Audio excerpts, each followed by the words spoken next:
You didn't expect it, the way he switched up on you. One day he's loving, consistent, making promises. The next, cold, distant, silent. It hits hard, doesn't it? But here's the truth no one tells you. What breaks you can also build you if you use it right. The very thing that made you question your worth can become your most powerful weapon if you learn how to confuse him by doing the one thing he never saw coming, pulling your energy back. See, men who play games expect a reaction. They expect tears, texts, begging, long messages, trying to fix it. But what they don't expect is silence, confidence, detachment. That's the power of the unexpected. When you stop trying to win him back and start winning yourself back, everything shifts. He starts to wonder, why isn't she chasing me? And that's where the confusion begins, because your power returns to you. This video isn't about revenge. It's about realignment. It's about using the pain he caused as the pivot point for your glow up. When you confuse him by not playing the game, you flip the whole script. You remind him that losing you wasn't just a moment, it was a mistake. So if you're sitting there wondering what to say or do next, don't. Instead, just watch this. From this moment on, it's not about making him understand your worth. It's about you realizing it first. And once you do, the way you move will speak louder than any words ever could. Let's begin. When a man hurts you, especially someone you trusted, it's natural to start asking yourself why. Was it something you did? Something you didn't say? Were you not enough? These questions spiral. And that's exactly how you end up trapped in a loop of self-blame.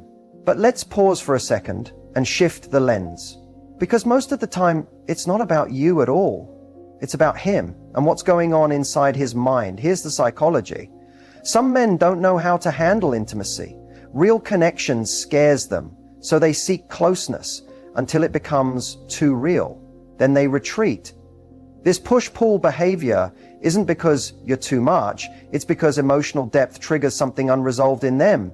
Maybe it's past trauma, fear of vulnerability, or even ego. But what they do next, distancing, hurting, ghosting, isn't a reflection of your value, it's a reflection of their own emotional immaturity.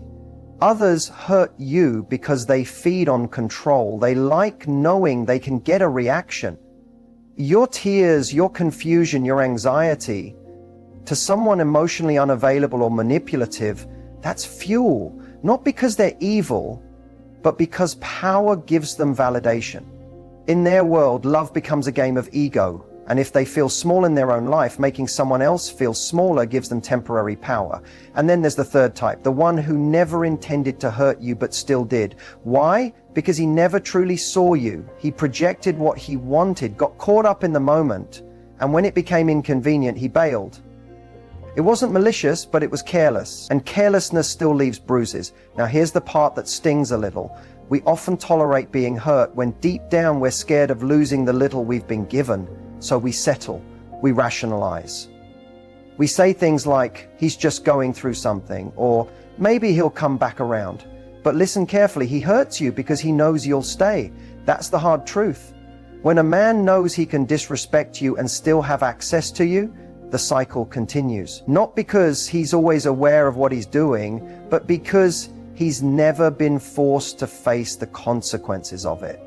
The antidote to this isn't revenge, and it's not giving him a taste of his own medicine. It's choosing to break the cycle completely. It's recognizing the moment he hurts you as the moment you wake up, not fall apart. Because once you understand the why, you stop personalizing the pain. You stop asking, what's wrong with me, and start asking, why am I giving so much to someone who gives so little? Here's something to remember. Hurting someone who loves you is easy when that person doesn't know their worth. So the real shift begins not with him changing, but with you realizing you never needed to be hurt to be loved. You never needed to be confused to feel connection. Healthy love does not leave you guessing. It does not disappear. It does not make you feel small. And once you see that clearly, the game ends, the confusion ends, and your healing begins. You're not weak for caring.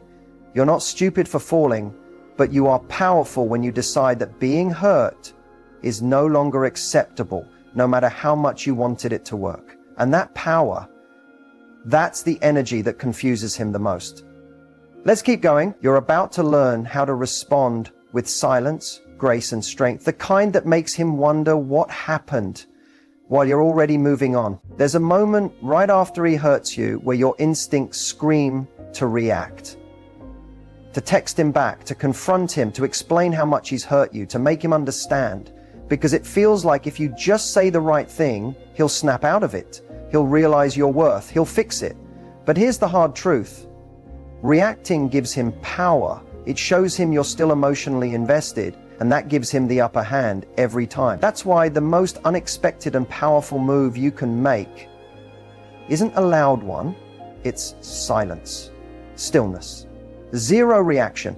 When you stop reacting, something interesting happens. He becomes unsure. He starts to question. He expects a text, a rant, a breakdown. But when it doesn't come, that's when he starts thinking, why isn't she mad? Why isn't she chasing me? Has she moved on? That silence isn't just empty space. It's psychological pressure. It disrupts his pattern. Because up until now, he's always known exactly how you'd respond. See, a man who plays with your emotions thrives on your reaction. That's how he knows he still has access to your heart, your energy, your peace. Every time you explain, justify, or plead for clarity, you're giving him a front row seat to your vulnerability while he stands emotionally guarded. But when you step out of that dynamic and choose to not give him anything, not your attention, your explanation, or your energy, he feels that shift deeply. And it confuses him, not because you're playing a game, but because you stopped playing his. Stopping your reaction isn't about being cold or pretending you don't care. It's about choosing you over proving your worth to someone who already knows it and still chose to hurt you. It's about protecting your peace, because peace is power, and nothing confuses someone who expects chaos more than calm detachment. Let him sit with the silence. Let him wonder what's going on in your mind. While he's trying to figure out your next move, you're already making your next chapter. That's how you take control, not by forcing closure, but by closing the door yourself, quietly, with grace. The silence isn't empty, it's full of self-respect. And maybe he'll reach out, maybe he'll start breadcrumbing again, trying to test if you'll still respond. But here's the twist, you don't need his attention anymore. Because the version of you that needed his validation, she doesn't live here anymore. She evolved the moment she stopped reacting. This doesn't mean you don't feel the hurt. It doesn't mean you don't miss the version of him you fell for. But now you understand that reacting to pain doesn't heal it, it just repeats it. And if you want to truly move on, truly confuse him, and most importantly, truly empower yourself, you stay still, you stay quiet, you stay focused. No more paragraphs, no more over-explaining, no more trying to prove you're the one. Because here's the truth. The second you stop reacting, you become unpredictable. And unpredictability is powerful. It forces people to see you in a new light. It forces him to realize he doesn't get to hurt you and keep access to you. That's what makes him confused. That's what makes him feel the consequences. So don't speak, don't chase, don't explain. Let your silence be the loudest thing he hears. Silence is not just the absence of sound. When used with intention, it's a weapon, a boundary, a message louder than words could ever deliver. And when a man hurts you, whether by ghosting, pulling away, breadcrumbing, or playing mind games, your silence can completely flip the power dynamic. That's what we call the silence flip. Here's what most people get wrong. They think silence is passive, that it's giving up, that by not responding, they're letting the other person win. But what if I told you that your silence is actually you taking back the driver's seat? The silence flip strategy isn't about punishing him. It's about redirecting your energy inward, and in doing so, shaking his entire perception of you. When a woman who used to react suddenly goes quiet, the shift is magnetic. It makes him stop in his tracks. Because now, you're not feeding his ego. You're not giving him the emotional payoff he's used to. The texts, the crying, the late night, I just need to understand calls, all gone. And suddenly, he's not so sure of his control anymore. This silence is calculated, it's calm, it's rooted in self-respect, and it's confusing, especially to a man who thought he had you figured out. The silence flip works because it activates something powerful, curiosity. People don't miss what they take for granted, they miss what suddenly becomes unavailable. When you stop explaining yourself, stop giving updates, stop checking in, he starts wondering, where did she go? Why is she reacting like before? Is she seeing someone else? Has she moved on?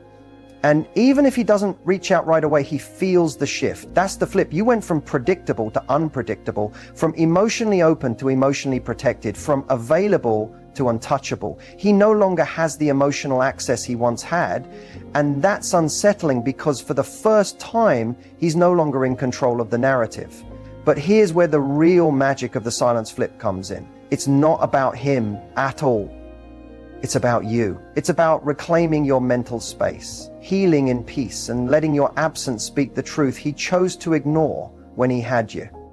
Because silence doesn't mean you're weak. It means you're done performing, done proving, done participating in a one-sided connection. Silence gives you the space to hear yourself again. It helps you stop chasing closure and start creating clarity on your own terms. It's where your standards rise, where your energy shifts, where you remember that you never had to beg to be understood, you just needed to be respected. And don't be surprised if after a while he comes back, texting, calling, saying he's been thinking. That's not love, that's confusion. That's him feeling the loss of your presence, not a change of heart. So ask yourself, do I want someone who only values me in my absence? Or someone who shows up while I'm still here? The silence flip strategy is simple, but it's not easy because it takes emotional discipline. It takes choosing peace over chaos, power over ego, and self-respect over temporary validation. But once you master it, something beautiful happens. You stop waiting for a text. You stop needing the apology. You stop wondering if he'll come back. Because suddenly you don't want him to, not if he has to lose you first to realize what he had. That's the real power of silence. That's the flip. And once you do it, you'll never go back to begging again. There comes a moment, after the tears, the confusion, the late night overthinking, when you stop asking, why did he do this to me? And start asking, why did I allow it? That moment, that's when emotional detachment begins. And that detachment, that's your power. Emotional detachment doesn't mean you don't care. It doesn't mean you're numb or cold. It means you're finally choosing yourself over the chaos. It means you're no longer tied to the outcome, to the hope, to the fantasy of what it could have been. You're seeing things clearly, maybe for the first time, without excuses, without filters, without illusions. When you're emotionally attached to someone who's hurting you, everything they do has the power to break you. One word, one silence, one shift in tone, and suddenly your whole mood crashes. That's not love, that's dependency. That's giving someone else full control over your inner world. But when you detach, you take that control back. You stop checking your phone, you stop decoding mixed signals, you stop justifying bad behavior. Why? Because your peace matters more than their presence. That's what detachment really is. Choosing peace over the performance of a relationship that isn't real anymore. Here's the truth. When you detach emotionally, you no longer need him to change in order for you to be okay. You stop needing closure because you become the closure. You stop needing apologies because you give yourself the forgiveness. You stop needing to be chosen because you realize you've always had the power to choose yourself. And here's where it really confuses him. Because emotional detachment is silent. You don't announce it, you don't post about it, you don't even have to block him. You just shift your energy and he feels it. He might not be able to explain it, but suddenly your vibe is different. You're no longer available. Not emotionally, not mentally, not spiritually. He'll try to test it. He might throw out a text to see if the hook is still there. He might compliment you out of nowhere. He might act like nothing happened. But this time, you're not moved. You don't jump to respond. You don't read between the lines. You don't react because you're not chasing connection. You're protecting your energy. And that's what emotional detachment gives you. Freedom. The freedom to walk away without needing him to validate your decision. The freedom to stop begging for the bare minimum. The freedom to stop shrinking yourself just to keep someone else comfortable. This is where your confidence starts rebuilding, not the loud kind, but the quiet confidence that says, I know who I am and I won't accept less. That's the energy that shakes him. That's the energy that makes him question how he ever thought he could lose you and still sleep peacefully at night. You don't get there overnight. Emotional detachment is a process. You'll slip, you'll miss him, you'll romanticize the good moments, but each time you catch yourself and come back to reality, that's strength.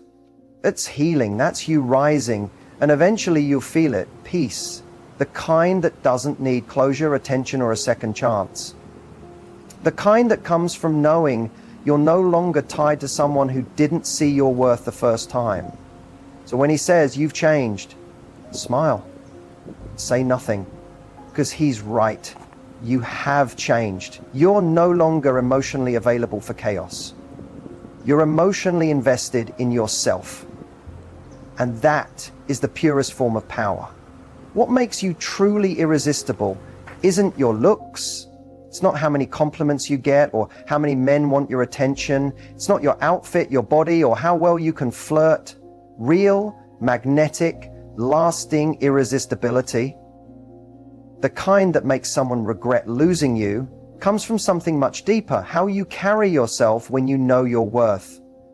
A woman becomes irresistible the moment she stops trying to be chosen and starts choosing herself. The moment she's no longer available for anything that feels like confusion, inconsistency, or emotional games. When you embody self-respect, it radiates. It's in your silence, your boundaries, your calm reactions. It's in the way you no longer chase energy that drains you. Men are drawn to beauty, sure, but they're held by something stronger, energy. And the most powerful energy you can carry is one that says, I like you, but I don't need you to validate me. That detachment, that confidence, that presence that says, I'm already full, and anything extra has to match my peace. That's what makes you unforgettable. You become truly irresistible when you stop trying to be the one for someone who doesn't even know what they want. You become magnetic when you live in alignment, when your words, your actions, and your standards all say the same thing. I love myself too much to settle. It's not about playing hard to get, it's about being hard to access, because your energy is no longer freely given. When a man senses that he doesn't just get access to you, that he has to earn it, protect it, and respect it, you shift from an option to a standard. That's when he starts to see you differently. That's when confusion turns into desire. Not because you chased him, but because you stopped chasing anyone. Irresistibility comes from emotional independence. You're not afraid to walk away. You're not waiting for someone to see your value. You're not stuck in potential. You're living in reality. And the reality is this: when you start showing up for yourself the way you once showed up for him, everything changes. Your glow hits different. Your silence feels heavier. Your presence becomes a privilege. And here's the plot twist. Once you step into that energy, the people who took you for granted start to notice. They always do. But by then, you'll realize the real reward wasn't them coming back. It was you coming back to yourself. Stronger, wiser, softer, but with sharper standards. What makes you truly irresistible isn't your ability to win him back. It's the quiet confidence that says, I would have given you everything, but now I'm giving it to me. It's your ability to stay kind, stay graceful, but never beg, never lower, never shrink. So if you're wondering how to confuse him, how to get under his skin, how to make him realize what he lost, stop focusing on him. Focus on rising so beautifully that he has no choice but to feel your absence. Let your energy say everything. Your words don't. Because when you love yourself the way he should have, with consistency, presence, respect, and depth, you become the version of you that no one forgets. That's what makes you truly irresistible. If there's one thing Matthew Hussey teaches better than anyone, it's that your mindset is your power. It's the root of your standards, your relationships, your boundaries, everything. And the biggest shift you can make isn't about becoming more attractive to men. It's about becoming more connected to your value, with or without them. That's the Matthew Hussey mindset shift. You don't chase love, you attract it by being fully aligned with who you are. This shift starts when you stop asking, why doesn't he want me? And start asking, why do I want someone who makes me question my worth? That alone changes the entire energy of your dating life, because instead of focusing outward, analyzing his actions, decoding mixed signals, wondering if you're enough, you start focusing inward. You start asking better questions. Does this situation make me feel safe, seen, valued? Matthew often says people treat you how you train them to. And that means your silence, your boundaries, your walk-away game. It all teaches them something. When you accept inconsistency, you teach someone that's all they need to give you. But when you detach from needing them and elevate your standards, they either rise to meet you or fall out of your life. The beauty of this mindset is that it gives you control back without needing to control anyone else. You stop trying to fix, change, or convince. You let people show you who they are, and when they do, you believe them. You no longer need to rewrite the story or hold on to hope. You trust reality. That's where peace begins. And here's what's really powerful. When you embody this energy, you start attracting people who reflect it. People who don't ghost, breadcrumb, or play games. People who show up. But that only happens after you make the internal shift. Not when you learn tactics, not when you memorize responses, but when you live and breathe self-worth. When you love yourself enough to say, I want love, but not at the cost of my dignity. The Matthew Hussey mindset is not about playing hard to get. It's about being hard to forget, because of how deeply you love yourself, because of how rare it is to find someone who's emotionally intelligent, grounded, and unwilling to settle for surface-level attention. It's about understanding that chemistry is not commitment, that just because someone feels good in a moment doesn't mean they're good for your life. It's knowing that your time, your peace, and your love are investments, not giveaways. It's also about owning your role, not blaming every man, not staying stuck in victimhood, but asking, how did I abandon myself while trying to keep him? That's not self-blame, that's self-awareness. That's where transformation happens. Because once you know how you lost yourself, you can start choosing differently. And when you fully adopt this mindset, confusion disappears. You're no longer wondering if someone likes you. You're asking, do I like how I feel around them? You're no longer hoping they choose you. You're choosing yourself and letting everything else align from there. That's the shift. From scarcity to abundance, from chasing to attracting, from needing love to embodying it. The Matthew Hussey mindset isn't a trick. It's a lifestyle. One that turns heartbreak into clarity, silence into strength, and self-respect into your new baseline. Because at the end of the day, the relationship you build with yourself sets the tone for every relationship that follows. And that's unshakable. When someone hurts you, your first instinct might be to make them understand what they did. You want them to see the pain, to realize what they've lost. You want an apology, a change in behavior, some kind of sign that they finally get it. But the truth is, the most powerful way to let a man feel your absence isn't through words. It's not through confrontation. It's not through proving anything. It's through your disappearance. Let him feel the loss. Not by yelling, not by posting quotes on your story, not by sending a message at 2 a.m., but by removing your energy completely. That's the real consequence. That's the reality check. And that's when it hits him hardest.